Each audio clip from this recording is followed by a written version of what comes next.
Ahakoa koe nei te rā e whakawhiwhi ai tātou katoa ki te taonga, ki te perehana me te harikoa, no ngā kapahaka ngahuru mārua te ngahina Pōuri i tēnei tau, i nā kua whakakorehia tā rātou whakataetae ki tūranga nui a Kiwa.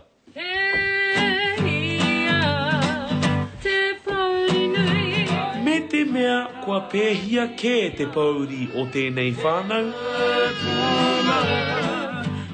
Kāre aha kia mātou, ko te mea nui ka noho mātou i tēnei wā o te kirihimite ki te taho o te whānau. Mai anō i tōna tīmatanga, kua pau i te whānau moitara tēnei wāhanga o te tau ki te prakitihi mo te whakataetae kapahaka e kia nei ko Super 12.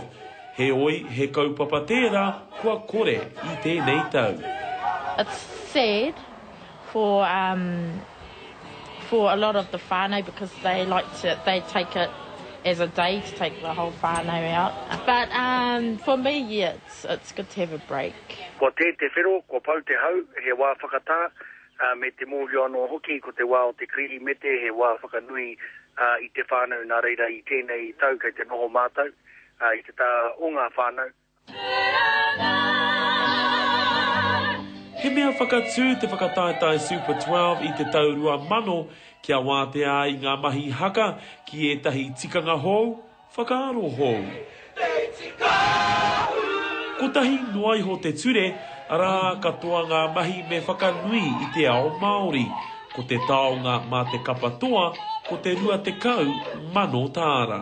Ia tau, mui ai tēnei papa e te kotahi mano tāngata ki te mātaki i ngā kapahaka ki runga ki tēnei a tāmira.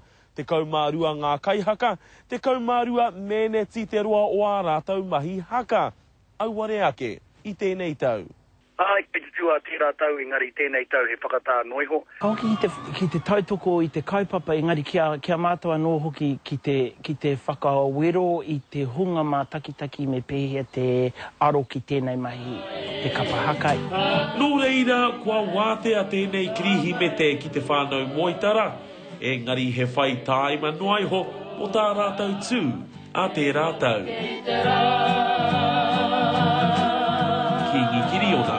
Te karere. Tata ki te rua mano ngā tāngata i noho ki te kai korukoru, poaka tauraki me ngā hua whenua rohi i te rānei i te taha o te mihana o Tāmaki Makaurau. I tū te hākari nei ki te whare tapere o te Vector Arena, he ai ki ngā kai whakahaere o te mihana, e 5 tekau ōrau te pikinga ake o te tokomaha e rapu āwhinaana i a rātau i tēnei tau. Me pēhea ke te whakanui i te rā o kirihimete, i tua atu i te whāngai ngā whānau e raru ana i te pōhara, e noho moke nā nei.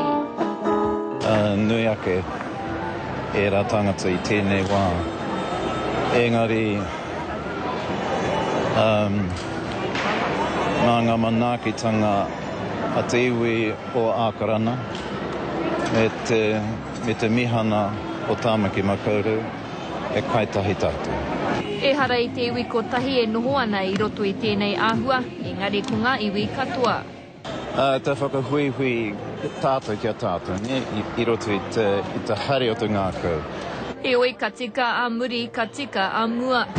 Kaore a rikarika ngā mahi a ngā kai āwhina, whārau 5 tekau rātou. He hata mea nui. Te ao, he tangata, he tangata, he tangata. Tui anō ki ngā ringa wera o te rōpū tau a Moana, e toru rau ngā riwai me ngā kumara, e hua whenua me ngā miti.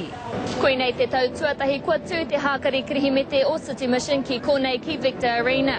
Hei whāngai i te 2 mano tāngata, kua tai mai ki te noho tahi, ki te kaitahi, o tira te whakanui i te wairua o kirihimete. I like being at the power station, you know, other things and like that, you know, like the coronation or whatever. Mārama te ki te atu, kua tau pai ngā whakaritenga ki ngā hiahia a ngā iwi nei. Your heart just explodes with gratitude to everyone for making this happen. Yeah. Hei kina ki te hākari ko tēnei manuti ori nei o ngā kuki airani, he honore nui mōna kia tū ki te hiki i te ngākau o te tangata kia miri. Irina Smith, Te Karere.